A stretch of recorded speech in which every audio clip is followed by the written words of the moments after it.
मेहरबानी।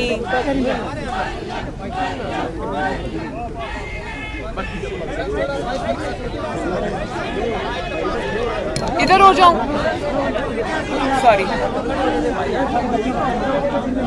शकूर साहब, मैं मीडिया से बात करने लगी हूँ। खामोश।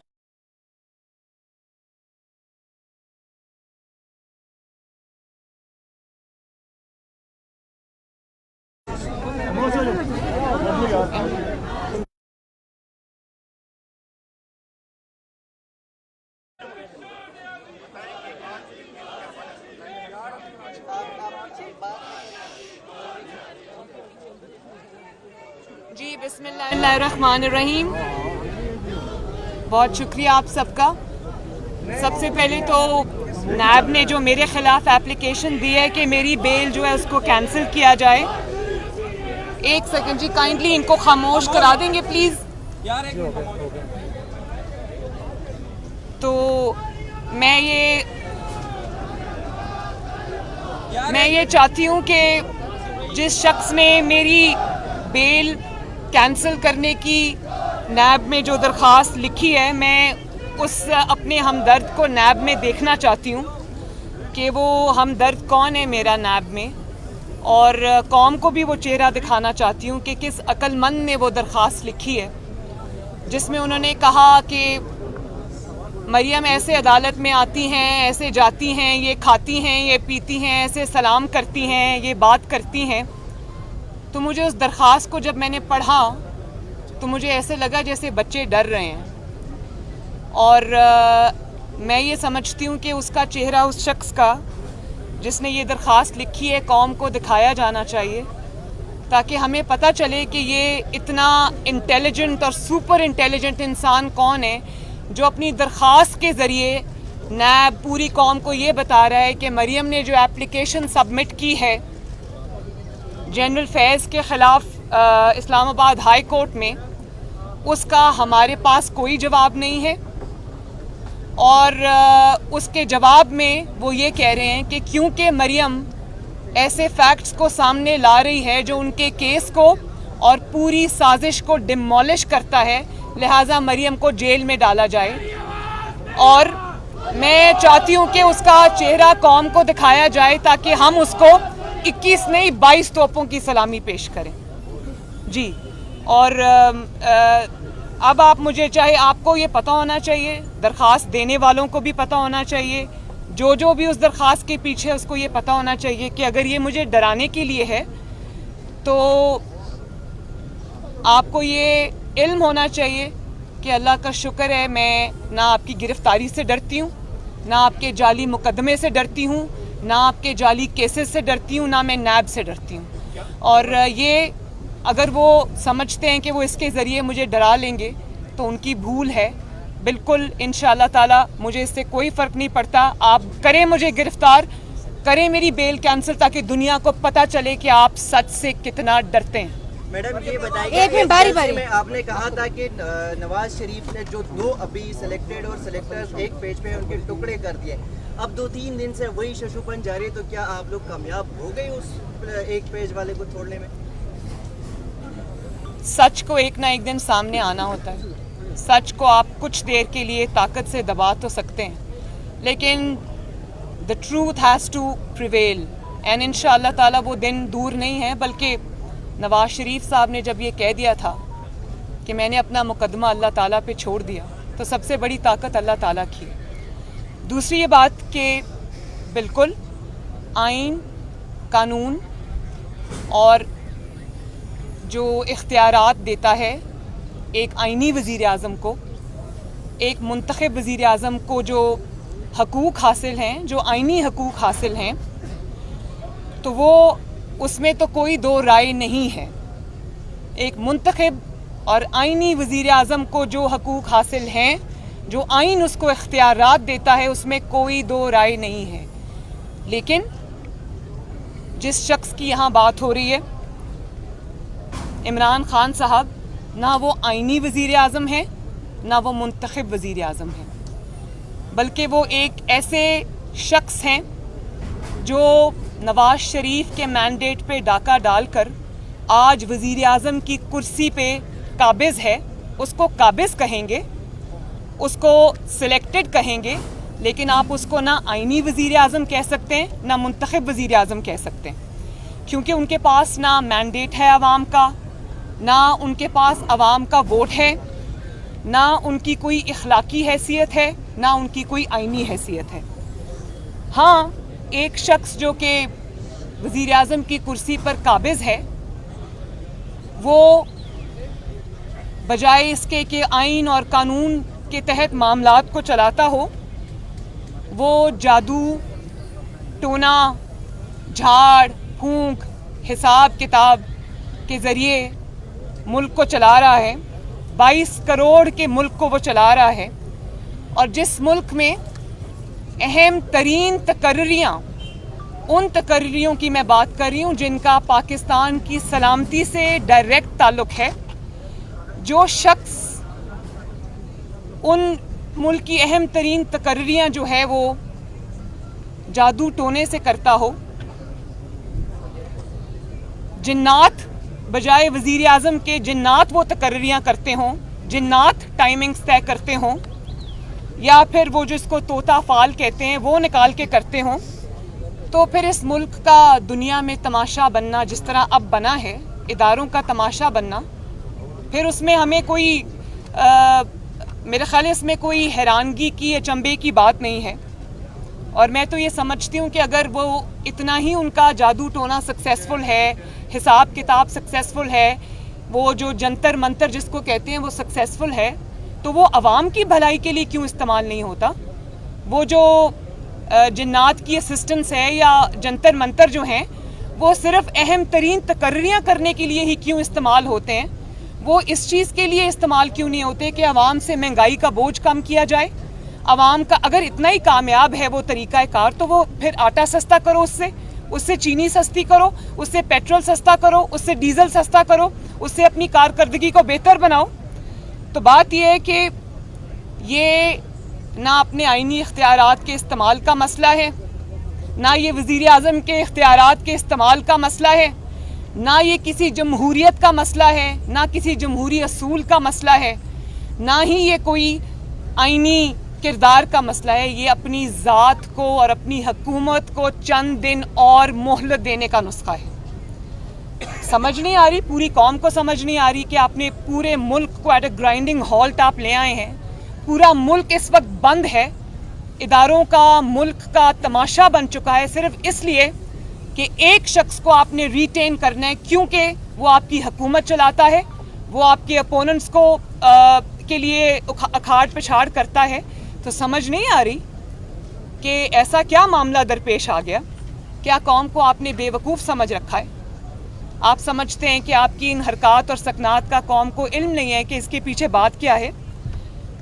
और जब आप ये कहते हैं कि हम कल पढ़ रहे थे कि वज़ीर आज़म का आईनी हक होता है, इख्तियार होता है, आज आपको वोट को इज़्ज़त दो याद आ गई है, तो मैं आपको ये बता दूं कि आपको नवाज शरीफ बनने की कोशिश भी नहीं करनी चाहिए।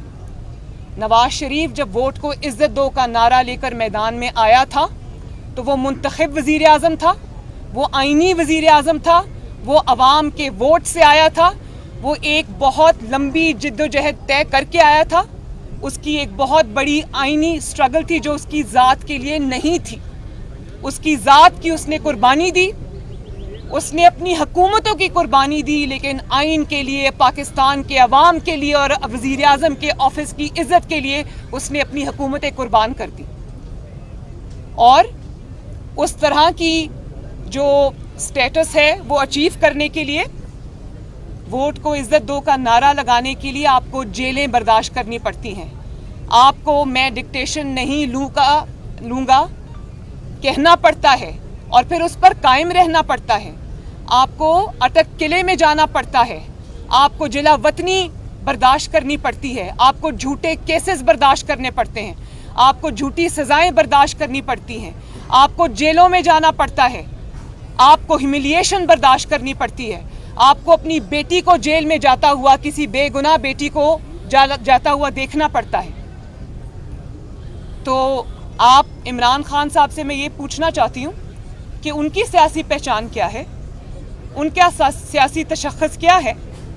उनका सियासी तशख़्ख़ुस और उनकी सियासी पहचान और उनका सियासी तारुफ जो है वो है मुंतखब हुकूमत के ख़िलाफ़ साजिश करना, मुंतखब हुकूमत और मुंतखब वज़ीर आज़म के ऑफिस के बाहर 124 कितने दिन 120 दिन का धरना देना, 126 दिन का धरना देना और कहना कि वज़ीर आज़म को मैं गले से घसीट कर निकालूंगा और लोगों को ये बताना कि एम्पायर की उंगली उठने वाली है और उसके बाद नवाज शरीफ के मैंडेट को छीनना और उस पर काबिज हो जाना अवाम के इख्तियार के ऊपर, वोट की हुर्मत को पाँव के नीचे कुचल के आना, अवाम के वोट की पर्ची को पाँव के नीचे कुचल के आना, साजिश करना, आपकी तो पहचान ये है। तो आपका असूल से, आपका जमहूरियत से, जमहूरी जद्दोजहद से, एक आईनी वज़ीर आज़म के इख्तियारात से, उसकी इज़्ज़त से आपका कोई लेना देना नहीं है, आपका कोई वास्ता नहीं है।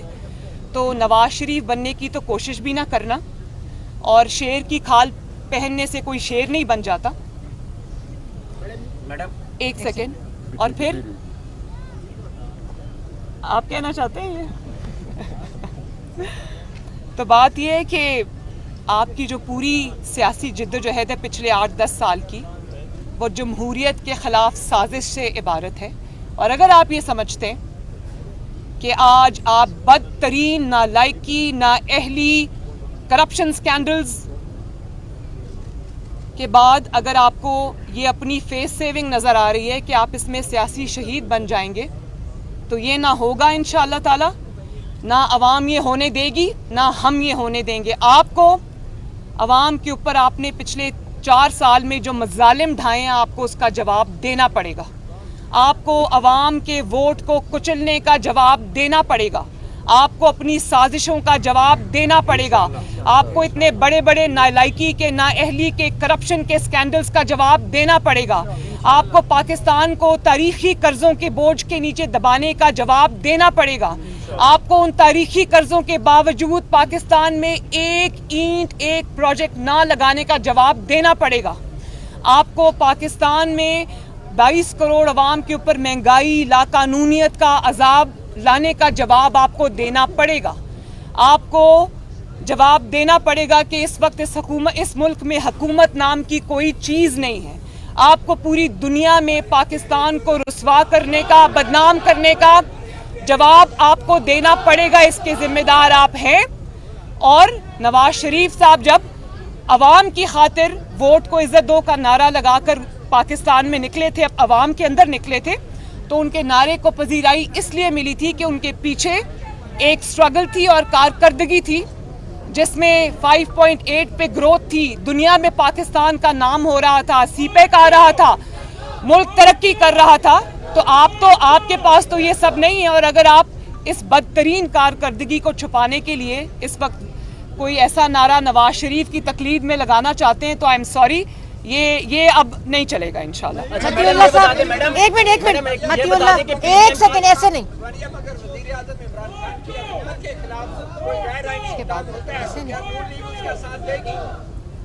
मैंने आपको पहले ही बता दिया कि गैर आइनी जो इंसान जिसका नाम इमरान खान है, वो आइनी और मुंतखब वज़ीर आज़म नहीं है और वो आइन को रोंद के आया है, वो आइन का मुजरिम है, उसको वो जवाब देना पड़ेगा पहले। अच्छा मैडम, ये बताएं कि पीडीएम की दो बड़ी जमातें हैं। एक सेकंड मैडम ये बता दें, वज़ीर आज़म इमरान खान कहते हैं मैं एन और ओ नहीं दूंगा, नया पार्टी में आया, क्या ये समझे? मैं मतीउल्लाह जान साहब आपकी बात में थोड़ा ऐड भी करना चाहूँगी कि ना सिर्फ ये कि मुस्लिम लीग नून की जो जिद्दोजहद रही है वो इमरान खान जैसे शख्स के ख़िलाफ़ है, बल्कि अब मुस्लिम लीग नून अवाम के साथ मिलकर ये जिद्दोजहद करना चाहती है कि आइंदा कोई शख्स भी इमरान खान की तरह मोहरा बनकर सामने ना आए और इस किस्म की डेमोक्रेसी से, जिसको डेमोक्रेसी का चेहरा बताया जाता है, उससे अवाम को हमेशा के लिए निजात मिले। और मुंतखब वज़ीर आज़म का जो स्टैंड होता है, जो नवाज शरीफ साहब का स्टैंड था और है, उसमें ताकत होती है, उसके पीछे अवाम की ताकत होती है। तो नौकरी और चाकरी करने वाले को सिर्फ नौकरी और चाकरी ही करनी चाहिए, उसको नवाज शरीफ की सूरत इख्तियार करने की मेरे ख्याल है कोशिश भी नहीं करनी चाहिए। आप मुझे का खेज लगते हैं ऐसी बातें करते हैं। 1 मिनट विनोशिन, अभी ने उनका सवाल खत्म हो जाए। मैडम जो मैंने बात की नैब ऑर्डिनेंस की, क्या आप नैब ऑर्डिनेंस को सुप्रीम कोर्ट में चैलेंज करेंगे, और अगर शहबाज शरीफ ने उससे इत्तेफाक कर लिया आपकी हिम्मत अमली क्या होगी? ये मैं पार्टी इसका जवाब देगी। जी आप अच्छा मैडम ये बताएं एक कि पीडीएम की दो बड़ी जमातें हैं, नून लीग और जेएआई, रोड कारवान के मामले पे इख्तलाफात हैं जिस पे नून लीग की नहीं जानिब नहीं, से कोई इख्तलाफ नहीं है, कोई इख्तलाफ नहीं है, सिर्फ फाइनल फैसले का इंतज़ार है। पीडीएम में अब जितनी भी जमातें शामिल हैं सब एक एजेंडे पे हैं, किसी का कोई इख्तलाफ नहीं जी है। कयूम सदीकी साहब, एक सेकंड, कयूम सदीकी साहब, एक सेकंड, ऐसे नहीं, कयूम सदीकी साहब आप बात करें, ऐसे नहीं हो सकता भाई, 1 मिनट, चलें अब आप कयूम सदीकी साहब, आप बात करें। जो एजेंसी खुफिया हो और उसके मामलात चौक चौराहे में ज़ेरे बहस आने लग जाएं, इससे पाकिस्तान की किस कदर स्थिति देखते हैं आप? जब आप जिन्नात के जरिए ये सब कुछ करेंगे तो फिर तो यही होगा। कयूम सदीकी साहब बात करें। आज आपके वकील जो है पाक काजी साहब, उन्होंने नैब से ये कहा कि वो डॉक्यूमेंट दिखा दीजिए जिससे नवाज बेनिफिशियरी साबित हो। लेकिन आपकी जो गुज़िश्ता दरखास्त थी जिसमें जनरल फैज़ का जिक्र था का, उस पर उन्होंने कुछ भी कहने से एतराज़ किया है। ये मसालिहत है या लीगल हिकमत? मेरा ख्याल है कि मेरी दरख्वास्त जो है वो उसमें कोई एम्बिग्विटी नहीं है, उसमें मैंने खोल के एक एक चीज़ बयान कर दी है। तो मुझे जो समझ आ रही थी, वहाँ दूर मैं बैठी थी, मुझे सही आवाज़ नहीं आ रही थी, लेकिन मुझे जो समझ आ रही थी वो ये थी कि वो इस मेरी दरख्वास्त को और नैब की अपील को साथ साथ चलाना चाहते हैं इस्लामाबाद हाई कोर्ट। तो जब मेरी दरख्वास्त पे बहस शुरू होगी, जब वो बहस को ओपन करेंगे तो दूध का दूध और पानी का पानी हो जाएगा आपके सामने। अभी तो आज तो टेक्निकलिटीज़ की बात हो रही थी, मैं यहीं खड़ी हूँ, मैं कहीं नहीं जा रही। और ये भी मैं बता दूँ कि अगर मुझे कोई दूसरी दरख्वास्त भी देनी पड़ी अपने पॉइंट ऑफ व्यू को इस्टेब्लिश करने के लिए, उस पे खड़े रहने के लिए, तो मैं वो भी दूंगी, इस्लामाबाद हाई कोर्ट में जमा कराऊंगी।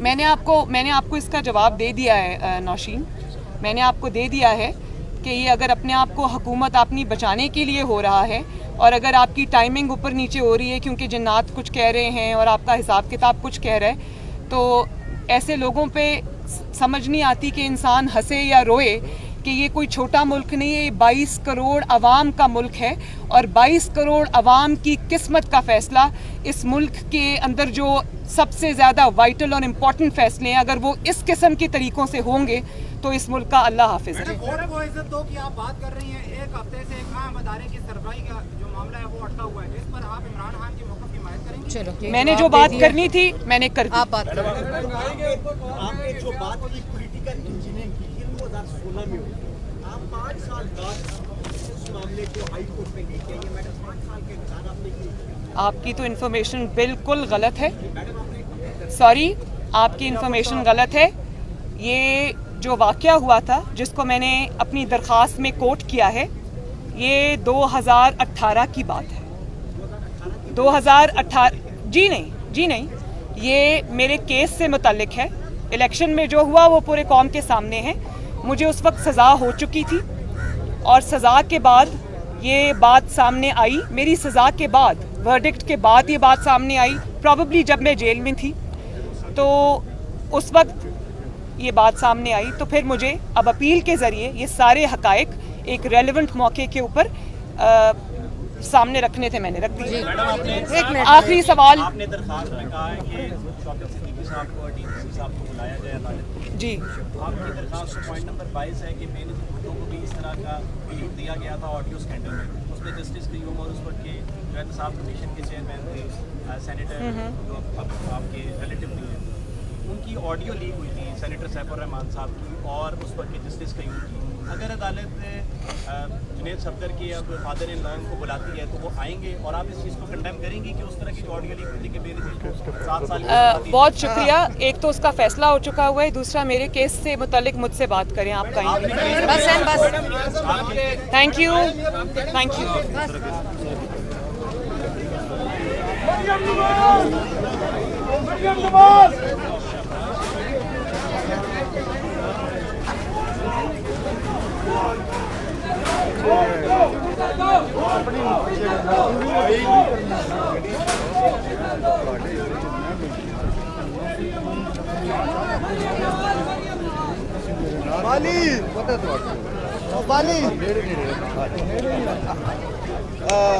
भाईजान और बाइक पड़ा हेलो सर